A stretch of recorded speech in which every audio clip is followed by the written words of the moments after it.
it's always fun for us to see where everybody is in the country. So if you wouldn't mind throwing it in chat, tell us where you're at. I'm up here in the Boston area. We got Peggy holding down Seattle. We got Dan in the Midwest, just outside Cincinnati in Kentucky.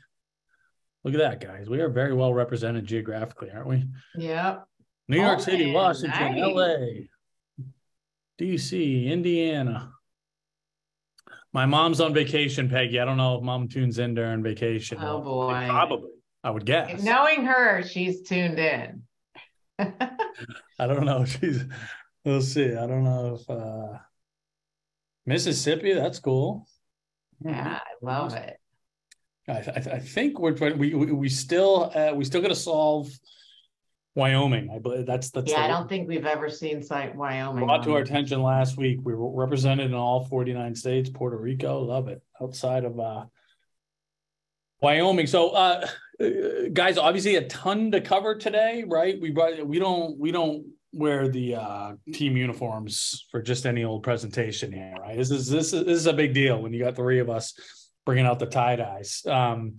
And it is a big deal, right? I mean, specifically you class 2024 families, and I'm sure there's some younger families on here too, maybe some older families, but you class 2024, you guys are the guinea pigs. These are the biggest changes we've seen in this landscape in decades anyways, right? And some good things, some bad things, as you'll learn. Our job is to make sure that you're educated on, okay, what's going on? What does this mean for my family? What should we be doing? What should we not be doing? Because yes, there's some changes that we're not crazy about, but there's also a lot of things that we can control to an extent. And that's the idea. Let's control the controllables.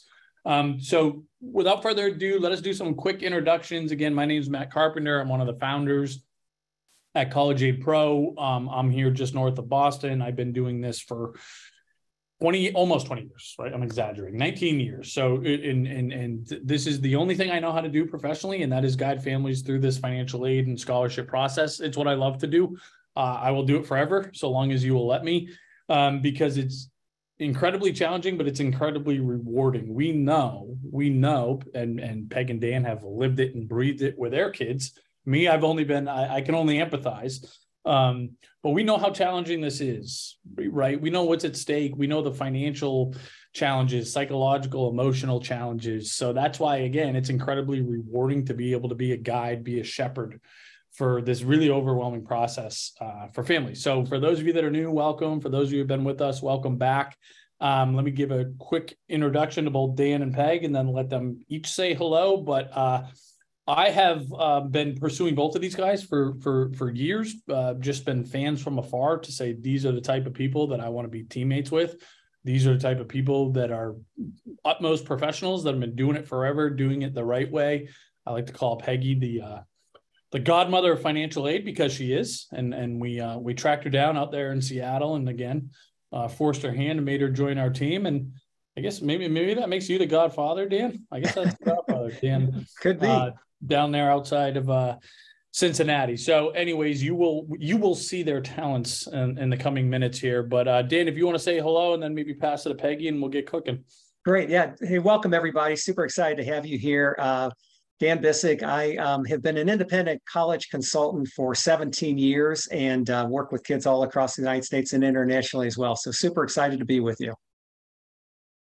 Yeah, I'm Peg Keogh. My background is in asset management and financial planning. And as Carp mentioned, I have twins, went through this, so I totally know where you're sitting. That's probably my best credential, but had my own business doing this and then joined CAP a couple years ago. And it's really what gets me out of bed is navigating this with families and just educating you on this process. The more educated you are, the more power you have. And believe me, it will relieve a lot of stress. So when these new changes popped in, this is just the nature of the beast in this space, right? There's just always things changing. So we are here to guide you on this journey and basically educate you so you don't have to be as stressed.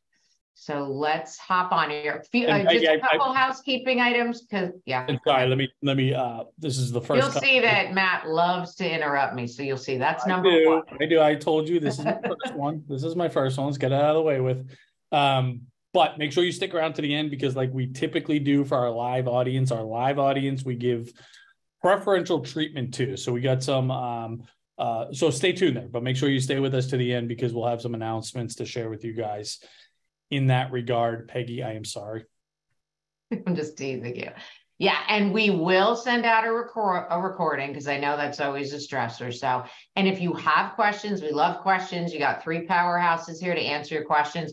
Put them in the Q&A, not the chat, and we'll remind you.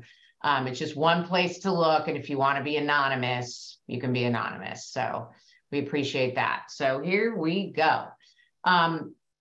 We are College Aid Pro, and this truly is our mission. And what we're doing today is part of this. Again, the more educated you are, you can shop smarter for college with affordability in mind, so you're not stressed on the back end. So there's your group today. That lineup. Everybody should have received an email this morning encouraging you to set up your free MyCap account. If you did, great. Hopefully you have that open on the side. So when we're talking about SAI and what it is, you can actually see yours. So it'll be really powerful. If you haven't, you can go in there, you can plug in up to 3 schools and navigate and see everything. So we strongly encourage you to do that. If you want to do it real quick now, I just don't want you to miss out, because we're going to jump into our slides. But definitely do that, and Matt will pop the URL in the chat, so you've got that handy. It'll just open in another tab. And so I did number two within number 2. We're off to we're off and running here.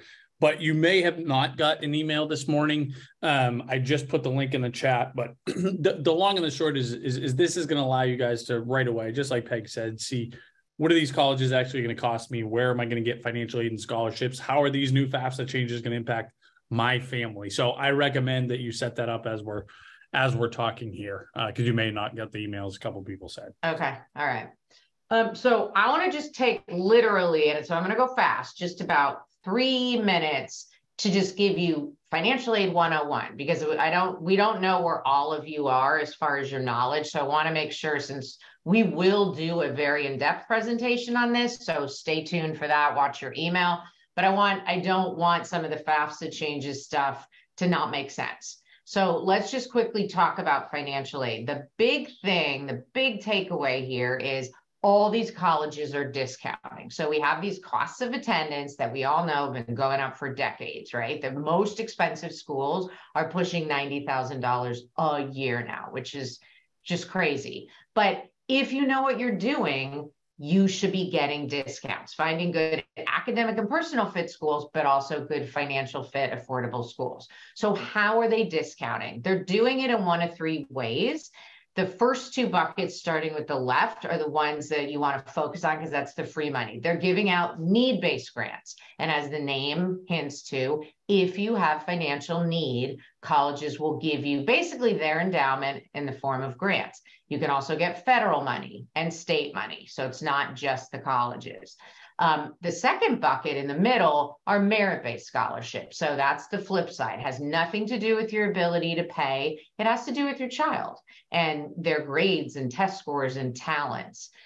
Some colleges give merit aid, some don't. That's a confusing part of this process. And then the last bucket is loans and working. So this isn't free money, but those are discounts. But we're going to focus on the first 2 buckets here when we talk through this. So how do they decide if you're eligible for need-based aid? And it can be different from school to school. So there's a very simple equation: the cost of attendance minus something called an SAI, which stands for Student Aid Index. This used to be called an expected family contribution, EFC. So if you're familiar with that, it's the same thing. Some of the calculations on the back end have changed, some significantly, and we're going to talk about that today. But the formula is the same. Cost of attendance minus SAI, that's how you get your need. So if your SAI is $100,000, you don't have any need. That doesn't mean you're going to pay that for school. It just means the college is going to say, well, need-based grants are off the table for the Jones family. That's all that means. Okay. How is this SAI calculated? Again, very high level. There's assets and there's income. The assets are only your non-retirement assets. So that means no 401k, 403b, IRAs, including Roth IRAs, anything retirement in the registration off the table. Everything else is on the table, including real estate that's not your primary home. So a vacation home, vacant land, all that fun stuff. If you have 529s, which is common, if you as the parent are the owner, that's considered a non-retirement asset, and it's an asset of the parents, not the student. One of the biggest mistakes that's made on financial aid forms. So please keep that in mind. If grandma has a 529 and she's the owner with your child as a beneficiary, it is not part of the equation. So you don't want to include that.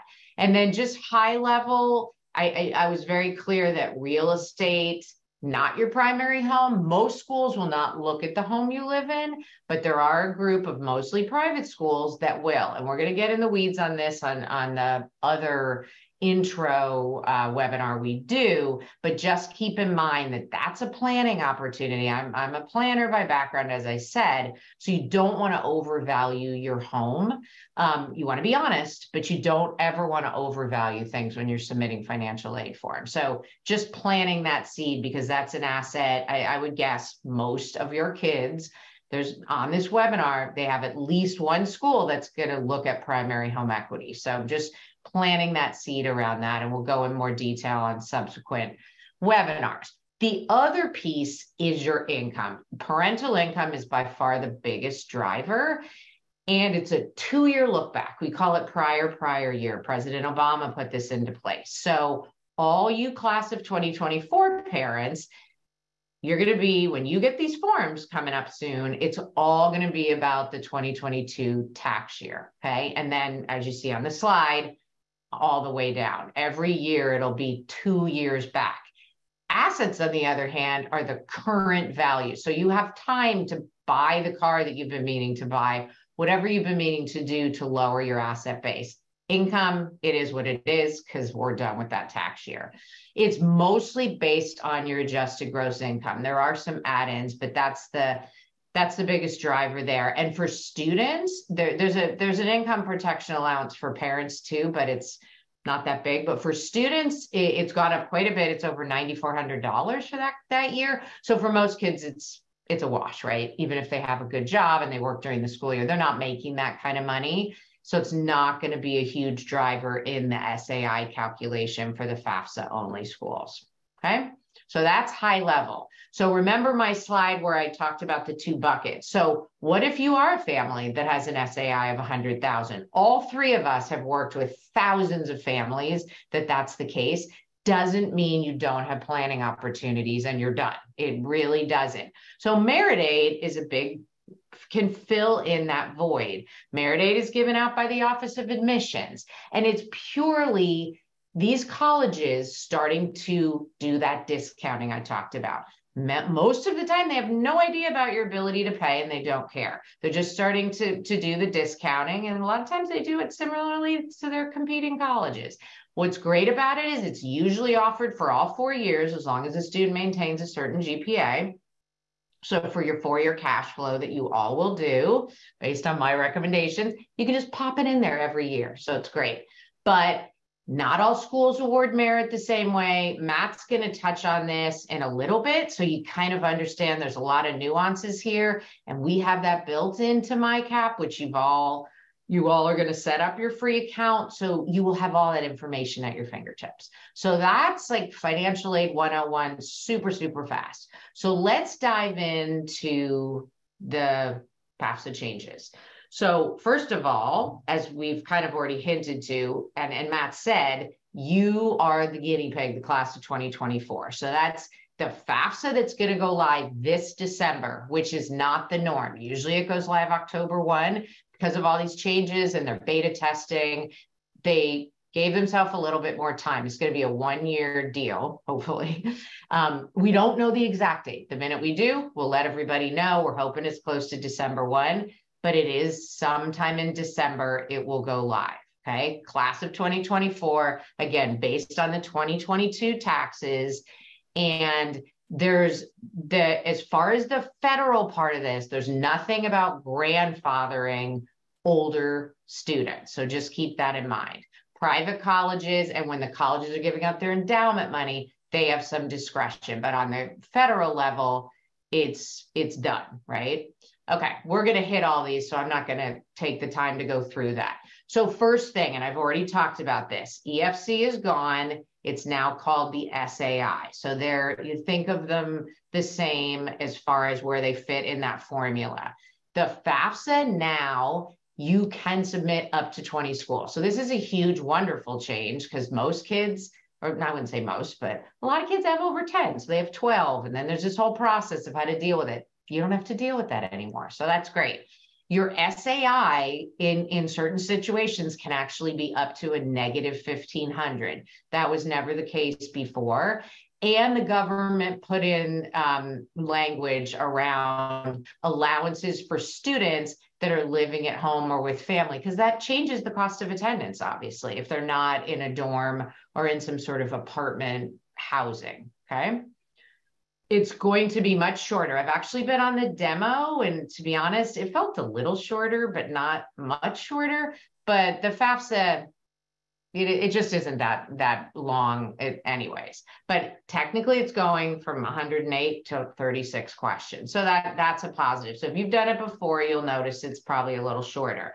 But there's some really cool changes, good changes for families. So there's this concept called untaxed income. And all this means is these are things that in the financial aid world, they say, yeah, I know Uncle Sam doesn't tax you on that, but we're throwing it into the bucket of income when we calculate your SAI. So they've made some pretty definitive changes here, and most of them are to the benefit of most families. So if you are saving for retirement, that was all added back in before. Now, if you are saving in a 401k or 403b, anything that doesn't show up on your tax return, shows up on your W-2, but it's not a line on your tax return. And if you're like, I don't know what the heck you're talking about, Peg, your CPA will know, right?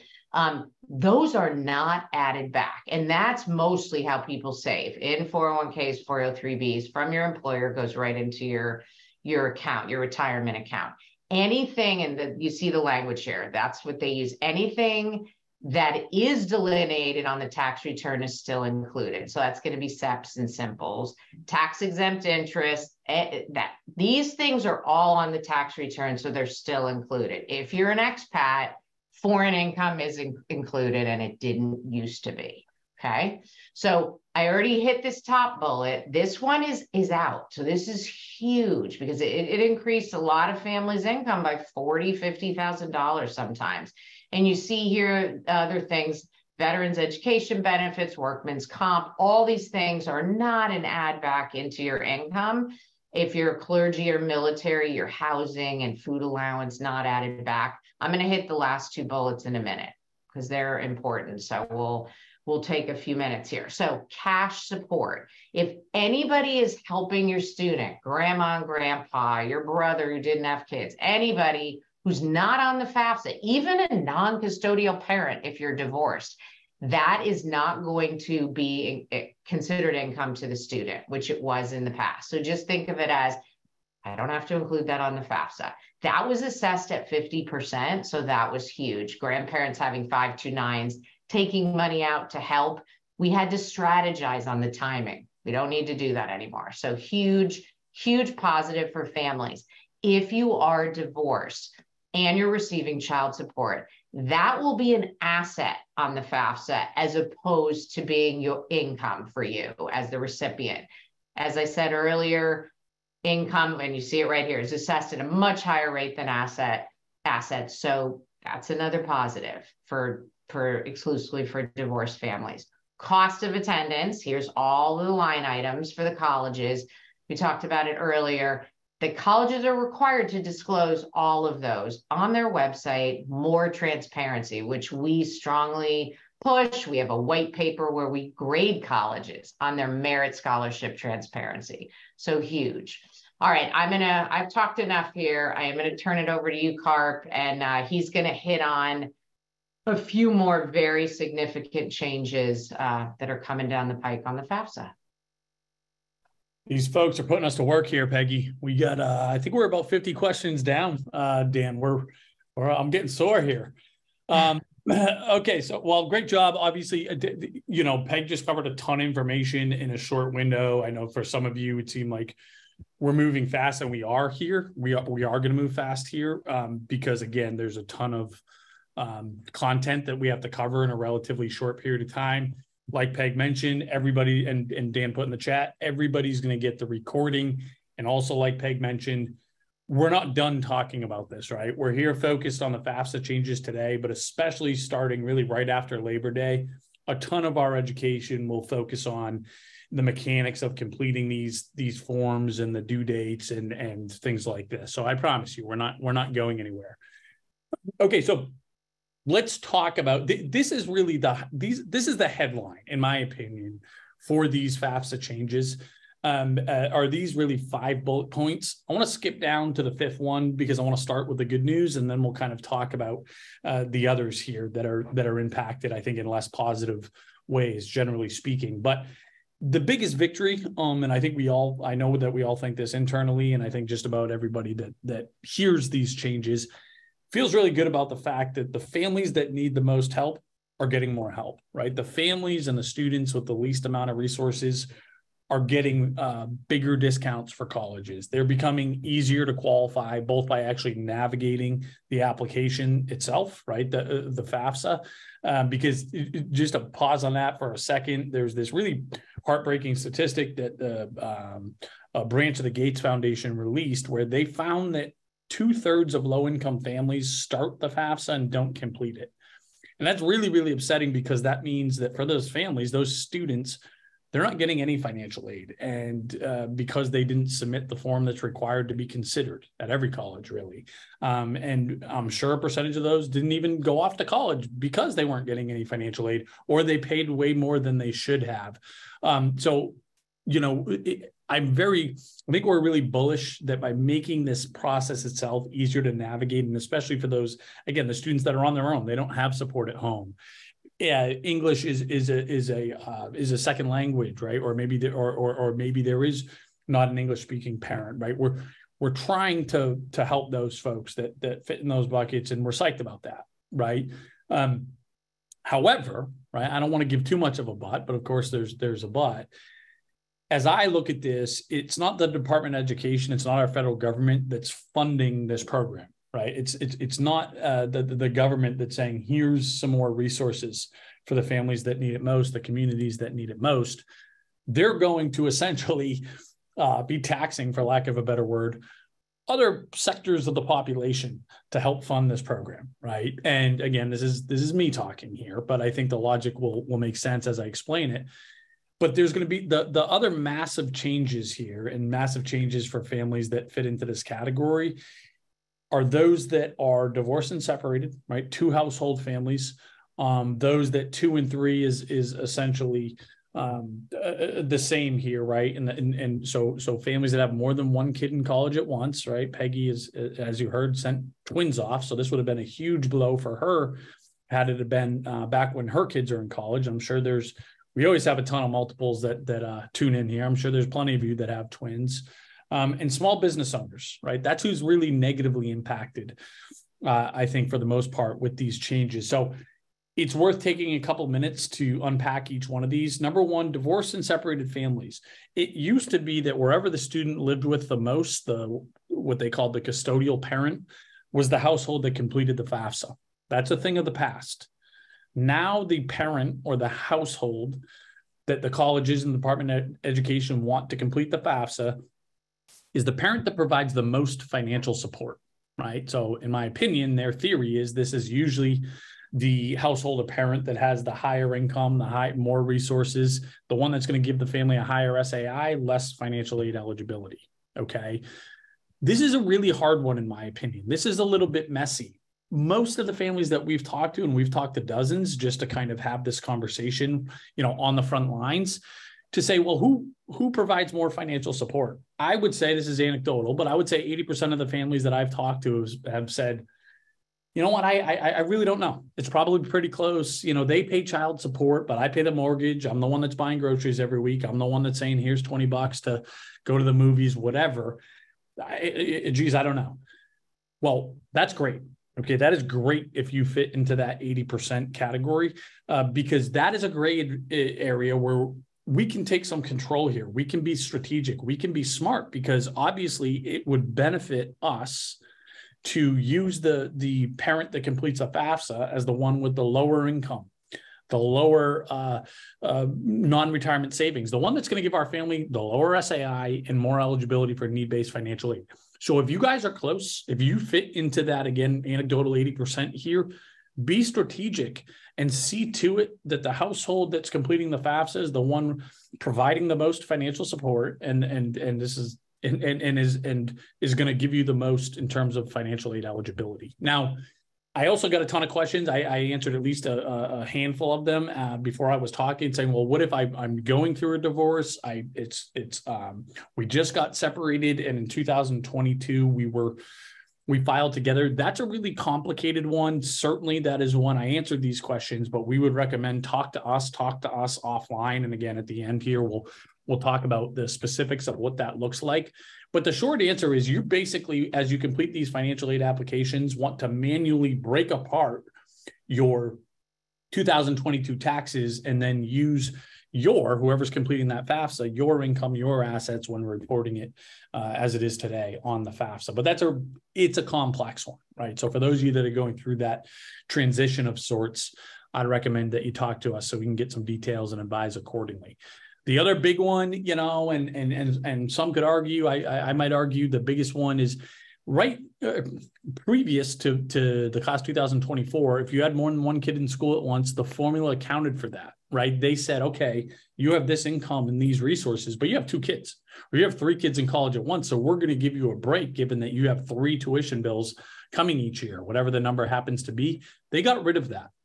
So effectively, what's going to happen for most families that have more than one kid in school at once, the cost of college is going to double and triple, right? I don't have a more sensitive way to say that, but that's what's going to happen for a meaningful percentage of the population that has more than one kid in school at once. We'll show you in a second here, and maybe Peggy can put it in the chat at some point, but we started a petition to try to stop this from going through, all these bad changes, or at least what we consider to be bad changes. We got up to 70,000 signatures, but basically real decision makers said, until you can get 100,000, you're not going to move the needle. Now, that's not at every single college. That is at the colleges that use the federal methodology, right? So just about every public school, state university, and most privates, right? But not all. Okay. So for example, we have, we're very lucky, Peg and Dan and myself, to have a lot of financial aid counselors that are on our team, right? These are some of the experts that you can meet with. So we have JP, who's the former director of financial aid at University of Southern California, Ryan, who's the director of financial aid at Harvard Medical, and Josh, who's at MIT. So we get to tap their brains, say, okay, what's going to happen at your institutions? And for the most part, at least we can say definitively with Harvard and MIT, these types and Oklahoma, we have a guy at Oklahoma too. Or Mike. You're sorry for me. You're always leaving Mike out. What a snob I am. I'm one of those. Only the fancy schools. I'm getting too fancy for my britches here, Peggy. Thank you for taking me down a notch.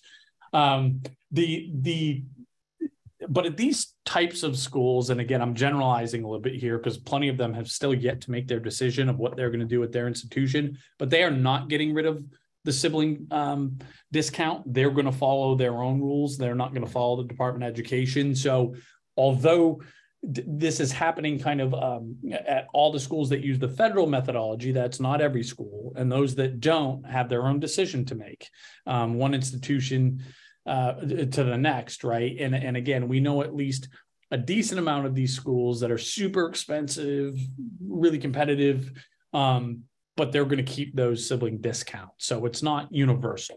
Okay? Yeah. And somebody made a great point, and they put it all in caps in the Q&A and said, this is about the FAFSA, but what about the CSS profile? And it's a great point. We're not talking about that today because we don't have time, but it's a huge planning opportunity. The CSS profile schools, what they're telling us off the record is they're probably not going to follow a lot of these. So it could switch for your family, that those schools with higher sticker prices and cost of attendance might end up being cheaper for you. So just keep that in mind. Great point. And great point. Thank you for flagging that. And I will, in just a minute here, we'll get into the platforms and we'll kind of look at that example specifically. But yeah, thank you for broaching that point. And then the last one here, and again, I think this is another really devastating, maybe it's a little bit dramatic, I don't know, maybe not, but small business owners, right? Previously, if you owned a business, it doesn't matter if you're a sole proprietor or have a restaurant with 20 employees, whatever, or owned a farm, right? If you had less than 100 employees, you don't have to put anything on the FAFSA about your business. They're not going to ask you anything about the FAFSA, right? Not the valuation, not what your assets and anything like that. So small business owners weren't hurt, for lack of a better word. That's completely going away. In my opinion, nobody's talking about this, right? I think the Department of Education, I don't know if it was intentional or not. This is just kind of getting brushed under the rug. Like, oh, by the way, now even if you're a sole proprietor, we're going to hold your business against you. Even if you're a farmer in a rural area that's just, barely making ends meet, we're going to hold your farm against you. So this is I don't know. I'm kind of at a loss for words, as you can tell here. This is something that, again, to the extent that we can control, we want to be talking to these small business owners. I just know that so many folks that just go at this on their own are going to shoot themselves in the foot accidentally, unintentionally, by putting too big of a number when they ask you the net worth of your small business, right? With not a lot of guidelines. And I'm just going to kind of give you this as a foundation, because these are the conversations I'm having already, and I will continue to have. I had an interview around this yesterday, and this was kind of my talk track. And I'm not saying it's right, wrong, or whatever, but I feel good about it. And I'm going to tell people, do not be afraid to put down $0 when they ask you about your business. Okay. Most, especially sole proprietors that I know, if they don't show up for work tomorrow, if they retire, if they have a God forbid situation, okay, the business goes away. They are the business. Okay. There's no real tangible value there. And even if there is, even if you can't justify, even if you have some type of business where you're like, you know what, I can't put $0 down there, we want to talk to you to help you get that number down so low, because when you really start thinking about it, it's not just your assets. What about your liabilities? What about depreciation? What about if you actually did liquidate? What would you pay in taxes? What would you pay in brokerage fees? What would you actually put in your pocket? So we want to help you unpack that conversation so you can be comfortable about putting a lower number as possible without being egregious. And we want to have a conversation with colleges, right? We want them to push back and say, this number seems lower than we think it should be. Great, let's talk about it. Okay, we welcome that. So I don't want to go too far down the rabbit holes. I'll stay off my soapbox to the extent that I can. But yeah, and there's the petition. I think Peg put it in the chat, or I will in a minute. I'll put it in the chat in a minute. Yeah, and let me share quickly, Peg, because I'll do just kind of a quick recap. Yeah, because then we got to give Dan his time to talk about SCOTUS. So quickly, guys, most of you have already created your free accounts, which is great. If you haven't, do it now. Dan or Peg, just please put that link in there again for me if you would. But yeah, I got it. One of the things that we're most proud of with what our platform does is it takes the guesswork out of this. Like, you don't have to do the thinking. You don't have to go to a bazillion different websites, right? You don't have to go to these really untrustworthy, for the most part, net price calculators on the college websites. Okay. As a matter of fact, we're going to do a presentation specifically on college net price calculators in September, but right away, it's going to tell you, here's what the federal government thinks you can pay each year for college. Here's what the institutional CSS profiles think you can pay for college.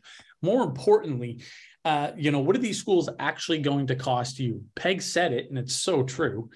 Generally speaking, sticker prices are irrelevant. They're misleading, okay? I don't care what the sticker price is. I care what my family's going to pay here. Okay, 1 year and over the course of 4 years, when we talk about siblings going in and out and inflation, et cetera. It's all baked in here, guys. Now, you see a great example here is a school like Amherst versus NYU versus, BU, essentially the exact same sticker price. We sent all these schools the exact same information. Why are they so different in terms of their cost of attendance? Well, I'll tell you. Amherst College, yes, they use the institutional methodology. Yes, they require the CSS profile. they don't hold their home equity against you. If you own your home and you have some equity there, they don't hold it against you. Okay. BU looks at every dollar and says, if you have NYU looks at essentially every dollar and says, if you have $300,000 in equity, we see that as a $300,000 savings account. Okay. Of which a meaningful percentage should come to us. Right. And you have BU that's somewhere in the middle. Yes, we look at home equity. So we're not as good as Amherst in that sense, but we're also not NYU. We're not going to look at every dollar. We're going to tie it to your income with this kind of complex equation. That's more than you need to know. Stare at the platform and find out how much of these schools actually going to cost you, right? We're also looking at divorce and separated families. So if you're in those situations, it's all baked into the platform. The reason why the SAI is so much higher for this family is because most CSS profile schools look at the income from both households. If you are divorced or separated, this family is a divorced family. So they're looking at two households. They're also own their primary residence. So that's factored into the institutional SAI where that's not on the federal level. So in a lot of ways, I'm telling you more than you need to know, but we just want you to take advantage of the resource that is at your disposal. So you are not, you're not in the dark, right? We're kind of unpacking this black box that is, the college, specifically on the financial aid. And yeah, we've got all the info here. You can put in up to 3 schools and navigate all of this. Click everywhere and go into more info and everything else. So it's private scholarships, FAFSA.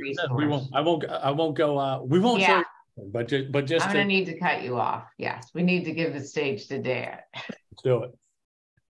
All right, take it away, Dan. Oh, I need to share my slides so you can. Hold on. All right, here we go. Okay. Awesome. So we're going to talk a lot about what goes into this whole decision that the colleges are making. And quite frankly, we got to talk about also the impact of the Supreme Court ruling, right? So what you need to know is that there are some specific variables that these colleges and the admissions representatives are using. And I don't care what college it is.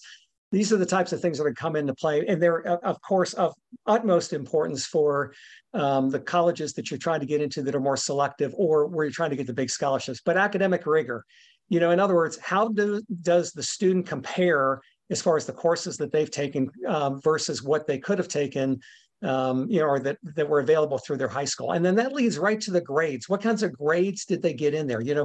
Sometimes we have families that ask, is it better to take AP versus another course? That really, again, comes down to the caliber of school that you're looking at. But the one place that you can absolutely help your students, and students, if you're on this call, that you need to know about is your personal essay.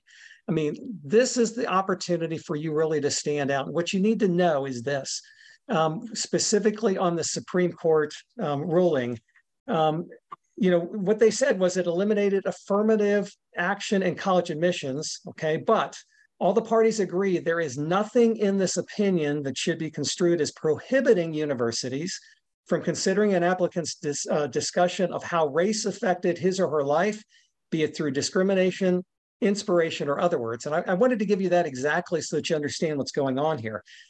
And so the colleges have been very much aware of this. They knew it was coming. They knew there were changes that were being communicated. And what they've done is they've gotten pretty creative with their prompts that they're rolling out. And you need to know that. I mean, including Harvard, which is one of the schools that was part of the initial lawsuit that was filed, where instead of them having this long optional essay that you would fill out, now they've got these 5 short essays. And specifically, they talk about your life experiences. And it's really your opportunity here to get involved. In other words, students, for you to tell your story. I can't tell you how important it is to be totally genuine with what's going on here.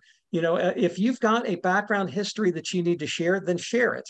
And just know this too, that essay is really your opportunity to talk to them and explain what's going on in your background and what's been involved. You're going to find that several colleges have stepped in the same world as far as doing it. Talking about, again, your experiences. They're very much aware of what's going on and the challenges that exist out there because of the Supreme Court ruling, but they're also very much dedicated to having a diverse student population. And so use the essay, use the supplemental essays that these colleges are making available to give you the chance to really tell that story. Now, look, we're also in a different world right now because of SAT and ACT scores. Are you going test optional or not going test optional? We'll take a look at some of that and talk about that. In fact, when you look at some numbers, it's it's pretty interesting. How about legacy? We know that that's the next big pillar that's been attacked because legacy is used by some of the more prominent colleges. Although we know that schools like Virginia Tech, for example, have totally gotten away from legacy and also away from early decision. And so, again, we're seeing some changing dynamics with that. First generation, or you're first generation, or a student athlete, or do you have a talent or gender? In other words, what types of things are you going to share? What kinds of characteristics and traits that are really going to catch the attention of the admissions representatives? They're making the decisions. In other words, can they go forward and defend you in a committee when they're trying to decide what the incoming freshman class is going to look like? And that really leads to another important thing that we talk about, which is demonstrated interest. That means, did you get a chance to get on the college campus? Did you visit with the admissions rep when they were at your high school, or did you do an interview? Or what about official correspondence that you've been doing with the colleges? In other words, what are you doing proactively to be connected to the schools where demonstrated interest absolutely is important? I cannot stress to you enough how this can really be a game changer when it comes to the total process. All right, next slide. So when it comes to these decisions, what you need to know is that the college is going to use all kinds of variables. There's the overall admission strategies of the school. Believe it or not, colleges do want to control their incoming freshman class. And that could be based on specific deadlines. That's why you see all these, early action, early decision, rolling admission, regular decision kinds of deadlines. Maybe there's academic trends. They may have a new building or a new program that they put on the college, and maybe that makes it a little easier initially to get into particular programs. Maybe they've got nursing or something else like that that's going on. Maybe they have specific financial priorities. It could be that they are just trying to do everything to recruit certain types of students, and or that they've got some financial challenges that are going on. I mean, folks, listen, COVID didn't just impact families, it impacted and businesses, it impacted the colleges as well. Don't be afraid to ask them how they're doing financially, because remember, you're having your student go to that school, and we've got to be careful about that. And then there's merit and financial aid strategies. What is the school going to do? When you look at the top schools that are out there, there are plenty of them that will meet 100% of need. And in particular, when it comes to admissions, are they need blind? What that means is, are they not going to worry about what your financial situation is when you're actually applying to the school and giving you the best chance to really put your best foot forward?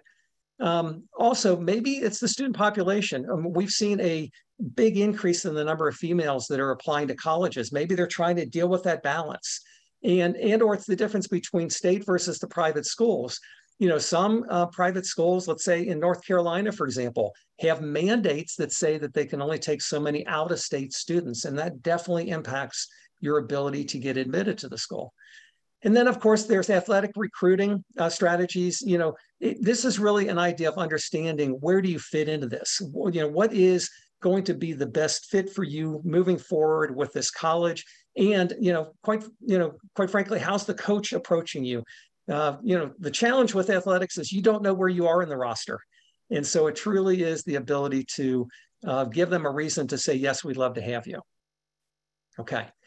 So we want to talk about some things. I mentioned legacy a minute ago, that there's been some changes with this. And in fact, 56% of the top 250 institutions did indeed consider legacy in the past, but we're seeing that going down. And part of that is because of things like the Varsity Blues scandal. People talk about it, is there a side door option to be able to get into colleges? And well, quite frankly, that's what got, this whole thing of the Varsity Blues made it, come into the light. But just know this, colleges like Cornell and Amherst are absolutely dialing back legacy as well. And you're going to continue to see this. Will it be considered at some schools? You better believe it. It's part of the culture, but I think that we're going to continue to see that number drop. Then there's, of course, ChatGPT. My goodness, what a changing dynamic when it comes to AI and what's been happening there.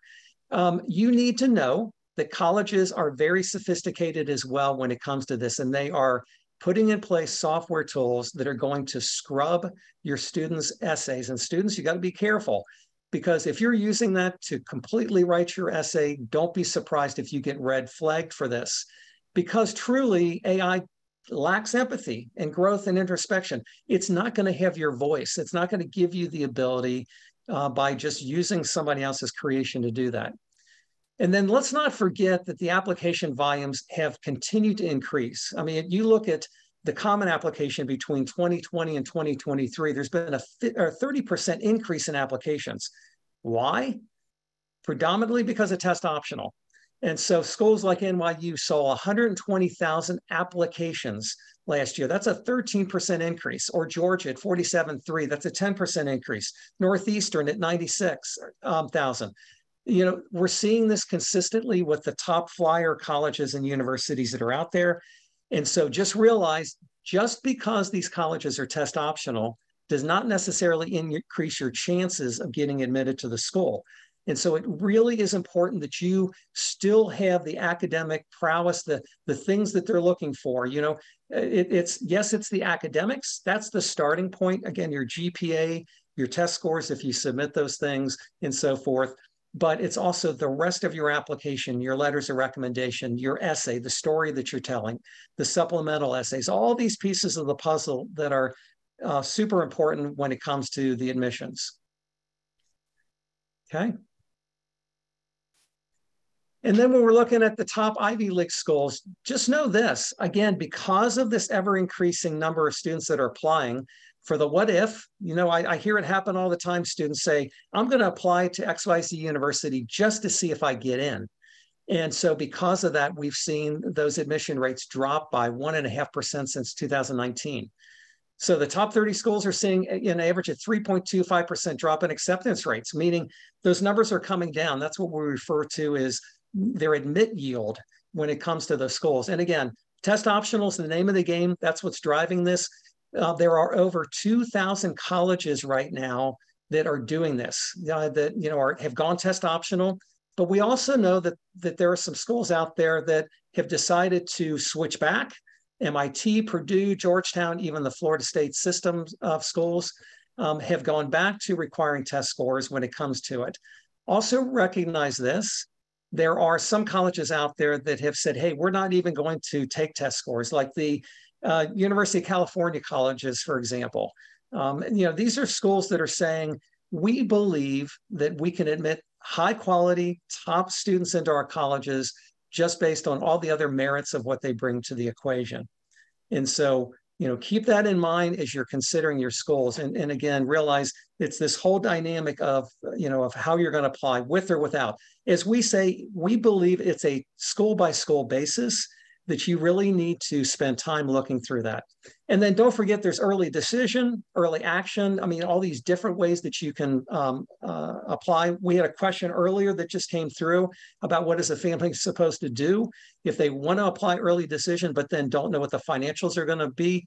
That's where I would encourage you to really, look at maybe working with us with the Wake Me When It's Over process, and in particular, using the software to identify where you are from your financial consideration right now, so that you're in a good place with that. And then don't forget that, part of getting into college, maybe you're going to get admitted right off the bat, but there could also be these wait lists and deferral lists. I mean, that number is growing larger and larger. Why? Because again, of the volume of colleges that students are applying to. Remember, students can only go to one college, and yet they're applying to so many schools that at the end of the day, it's possible that some of these top schools, again, are competing. In fact, in many cases, they're competing for the same students. And then don't forget the waterfall effect of these top tier acceptances again. Where are your students going to ultimately show up? We have to be careful about that. Okay. And then we've got these early deadlines. Just keep these in mind. Brown University, 10% increase. Dartmouth, a 14% increase. Yale University, 35% increase. Colleges are out there and they are communicating to students and parents that for you to have the best chance to get admitted to our school, you need to apply early decision. It really is a big deal. And it's this large swing that's happening for acceptance rates, that are happening out there. So, let's talk about this for a second. So when it comes to the test optional trends with Boston University, 55% of their first year class was admitted ED. That gives you some of the numbers that we're talking about here. And of that cohort, 31% of the students did indeed submit standardized test scores. But notice the next number, 54% of the students were admitted to the class of 2027 did indeed submit test scores. So again, it's that, what should I do? What shouldn't I do? You've got to look at the numbers. That's why on the MyCap software, we do a great job of giving you the middle 50% test scores so that you get a sense of where you fall from that. University of Virginia, again, in 2022, 42% opted not to submit test scores, and only 26% of those were accepted. Students were test optional. So know the numbers, understand that, again, it's a very competitive market out there. Finally, what we're dealing with here is just look at the changing trends that are happening in admissions rates between all of these schools. I often talk about schools in different tiers, and these, we're talking about tier 1, tier 2 schools here, the most competitive types of schools.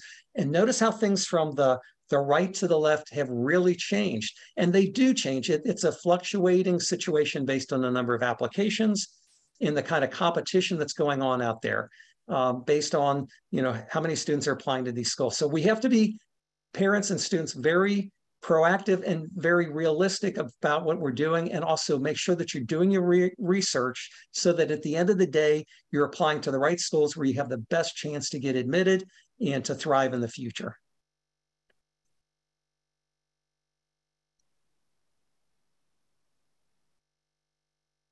Oh, Peg, you're muted. Sorry. I just said thank you. I'm going to turn this back over to Matt, but I just want to say, if the three of us did our job, you've gotten enough information and learned so that you are going to keep the ball rolling. We have free resources, Matt's going to talk about, and I said it a million times in my answers, we can support you on appeals. We can support you on figuring out who the custodial parent is.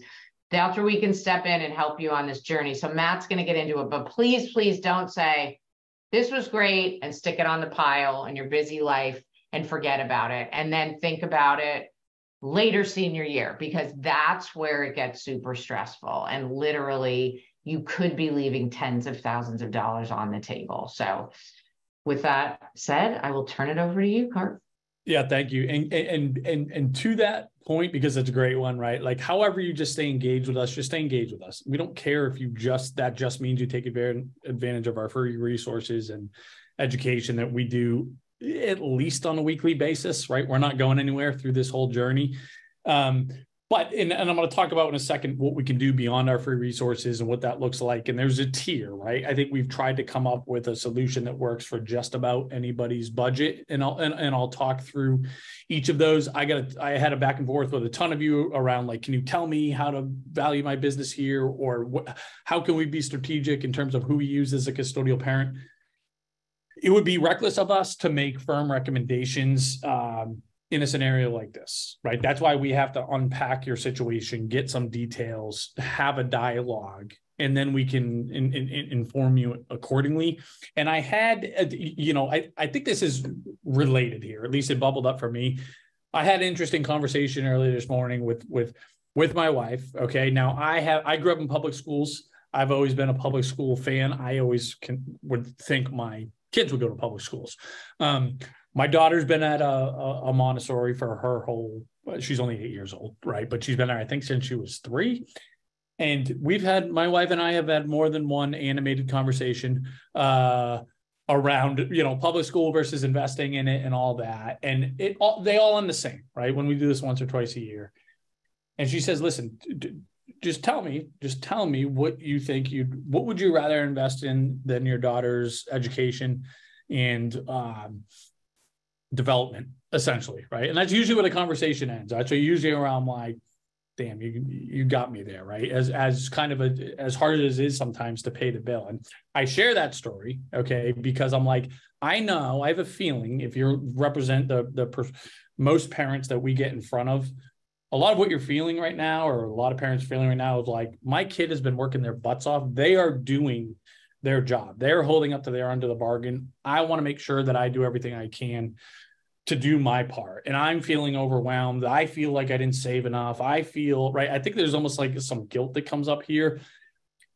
I think some of the best things that you can do right now, okay, in terms of helping your kids and holding up your end of the bargain, is to work with us in some capacity, right? I understand that self-serving, I might be overstepping, Peggy. That's what I told you earlier, where I said, I want you to tell me if you think I'm overstepping with that self-serving recommendation there. But hopefully it comes across as genuine, because I do mean it. And I just know that by working with us in any capacity, it doesn't matter what it is, it's going to maximize your odds of making this a more successful end result. Saving money, reducing your stress, making the right decisions, and it's a lot, right? So there's a couple things that we can do, okay, and I'll put this link in the chat here. Here's what I'm just going to lean on you a little bit and make the firm recommendation that at a minimum, okay, you have to, I'll tell you today, because we're doing a today only discount. Peg will put that in the link, right? This is where we say we take care of our live registrants here. 20% off today if you want to upgrade to the full version of the platform. But what I would have you do, if you're even thinking of doing that, do our premium plus the expert, because that gets you access to our platform for a year in an hour with anybody on our team. It could be myself, it could be Peg, it could be Dan. Any questions you want, who should be the custodial parent? How am I going to handle this business situation? You know, Dan is also, like he mentioned, an expert on the admissions front. If you want him to stare at your Common App, or, you know, use that hour, whatever's keeping you up at night, invest it in your kid, invest it in yourself, and take advantage of this today. I'm not saying $279 is nothing.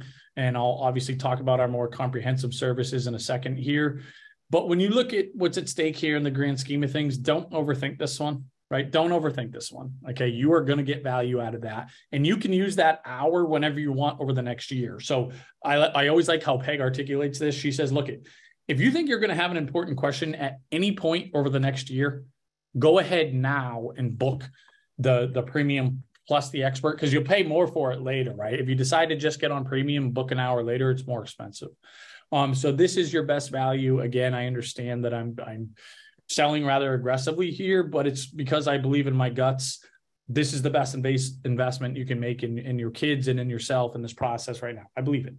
And so quickly, just because we got some questions here around the software itself, you know, in addition to putting in an unlimited number of schools in the platform, once you upgrade, the other really important feature here is that you can sort just based on who's going to give you guys the most money, right? Be it need-based financial aid, be it scholarships, et cetera. Because I got a lot of questions. Sorry, there's probably more than one person trying to go on this platform right now. I got a lot of questions saying, well, how can you help me if I'm not eligible for financial aid, right? And you can just go sort schools based on how close are they to my house, for example. My kid wants to live close to home. They want to go to a small school and they want to major in bio. You know, any number of filters that you can put in here. And then we can tell you, go show me those, but just go show me who's going to give me merit-based scholarships, right? Well, maybe Wheaton wasn't on their list, but they're going to give me 40 grand. That's unbelievable to have access. And these are merit-based scholarships for your child based on what you input. It's not just schools that have good merit programs. It's very specific to your child. Right. And if you are eligible for financial aid, which we're going to tell you in the platform, just go sort based on who's going to give you most financial aid, right? It's very hard to get into MIT. But here's some other schools that are incredibly generous with financial aid, meet 100% aid, like Dan said, that might be more accessible from an admissions standpoint. Okay. So at a minimum, I am urging you, do that today. Do one of those. I'm going to, again, strong arm you to say, do the middle one. Nobody here is going to regret it. I don't want to say never. But of the thousands of meetings we've had that people have done an hour, I can count on one hand how many people have come back and said, I don't think I got my money's worth. So the last type of service that we offer, this is not for everybody. Obviously, the price point is completely different. The deliverables are different. It's what's called our Wake Me Up When It's Over services, where essentially one of us on the team is in some cases, two of us, guiding you through this process from beginning to end, and we are kind of manually taking over here, Okay, that's hence the wake me when it's over, what we call internally our white glove service. And there's a couple different ways that we do these, right? We have our just financial aid package, just admissions package, or a combination of the two. For just financial aid, that's where you work with an expert that obviously we're going to help you cultivate this list. What are going to be the right schools that also are going to come at the right price, whether that's need-based, merit-based. How do we make sure that we're applying to competing colleges so that when I get an offer back from RPI, if you want to go to RPI, we're going to make you apply to WPI, even if you hated WPI. These are a couple engineering schools in the Northeast, just so we can use them as leverage, right? That's a one example, but most colleges operate that way, okay? We actually complete these financial aid applications for you. FAFSA, CSS profile, who needs what, when do they need it, how do I complete this? It's like having a great CPA, right? It's not just that we're going to complete these forms and make sure that we get them in perfectly and on time. We're going to do it in a way that's going to maximize your deductions, just like a good CPA, right? How do we value this business? Which parent should be doing it? We have money in our kids' savings account. Is that the right thing to do? You know, all of these questions, okay? And then we've teased it a couple times, and I've had some conversations around this. There's a really important part of this process after we're accepted and after we get offers from these schools. How do we go back and do better, right? We're negotiating. The term we have to use is appeal. Okay, I should put negotiating in quotes. That's what it is. The terminology we need to use, and it does matter. Okay, we have these financial aid counselors on our team, and they tell us it matters what nomenclature we're using here. But we're very good. There's a method to the madness of appealing for more money at colleges, doing better than these initial offers. And then finally, making sure you pay the bill the right way, right? If we have to borrow, what loan should our family take? How much is too much to borrow? I have a 529, I have a UGMA, we have grandparents contributing. When and how should we make that work, right? There's, again, a right way to do these things. So we are not inexpensive. We understand that. And so this is not for everybody. We understand that. But if you want to do one of these, I'll talk about the admissions in a second here. Our roster is getting full. Number one, we're about to cut off for the class 2024. Number two, we go up in price in September 1st. Okay. So if that's something you wanted to invest in, there is some urgency there. But you'll see on the website that we put, you'll see on the landing page here that if it just seems like too much of a leap to, maybe I need to go back one more, but if it's too much of a leap to make an investment of that size, which I totally get, $3,500, $5,500, you know, you can book a 20-minute call with one of us, right? To just let me talk with someone one-on-one, ask my questions. So book a call through the landing page, and then we can help you answer those if you're considering one of our Wake Me packages. Again, for some folks, you know, that's just not in your price point, no problem. This engaging us in one of these manners. For those of you that you know, that sounds intriguing. If you're not ready to go all in today, book a time before we go up on September 1st. And then quickly to just hit on these admissions pieces here. You know, and Dan would be your guy here, right? If this is something you want to do, Dan is your guy. And in addition to the financial aid, if you just want admissions help, right? What he's going to help with is, and there's some limits here, right? So it looks like at least a piece of this page isn't live, but there's some limits in terms of what Dan can do at this stage. But he can help review the Common App, right? Make sure that we're doing that the right way. For the essay, I think Dan, I forget if it's 2 or 3 edits, but I think it's brainstorming that, and you can interrupt me here. And 2 or 3 edits on the essay. Correct. Yeah, that's right, Matt. Okay. And then again, just feeling like we're really have this balanced list of colleges between our safeties, our reaches, and our targets, right? So you can feel confident about that. And then of course there's both, right? If you want to combine both of these, we do it at a discounted rate. You know, so anyways, that's that offering. We'll send the follow-up with the specifics there. But again, not for everybody, but for those that it seems like a conversation. There's a little bit of urgency in terms of our roster filling up and prices going up September 1st. But if you want to talk to somebody, you have the ability to do that on the landing page. So Peg, Dan, I know we're obviously 5 minutes over here. Anything else either of you would add. Again, do something, guys. Just stay connected. We did our best. I know Dan's answering right now, but we've got 126 of your questions answered. Whew. So yeah. I know there's a few. I'm sorry, we had a lot of people on. We did our best to do some, as Matt said earlier, if you're really getting in depth with your situation, we really can't answer that. We need to, as he said, unpack your situation. We really do, to be able to answer things successfully. So, and really guide you. So we are here to support you however it works for you. And as I like to say, and Matt repeated it, you think you need an hour, just buy it. There's no expiration. We have people a lot that hear us, learn, get to know us. If it's the first time you are getting to know us, talk to one of us. We get it. To spend money like that without really knowing people, that's tough. So that's why we're offering the opportunity to talk to us. And we look forward to having you in the community. Do you want me to paste that link down here, Matt? I don't think I. Yeah, wherever you could put it. And a couple of different people are saying we're getting different. And again, we're really excited to do our net price calculator presentation next month, probably a couple times. By and large, net price calculators are not reliable, guys. It's not their fault. None of them have their own. Okay, they all outsource them to a third party. The regulations in terms of what they're beholden to stick up there are unbelievably lax. There's no oversight. They can be incredibly misleading, and it doesn't matter. I also encourage you to read the fine print on all the net. I want to say all. I haven't read them all. Most of the net price calculators tell you in there, just so you know, we will be packaging and reselling your data. So I understand I'm vilifying these net price calculators a little bit, but it's not without good reason. They're not all bad. Some of them are accurate and reliable, but those that are, usually the catch is they take half hour to complete type of deal. So please don't blindly trust the projections on net price calculators.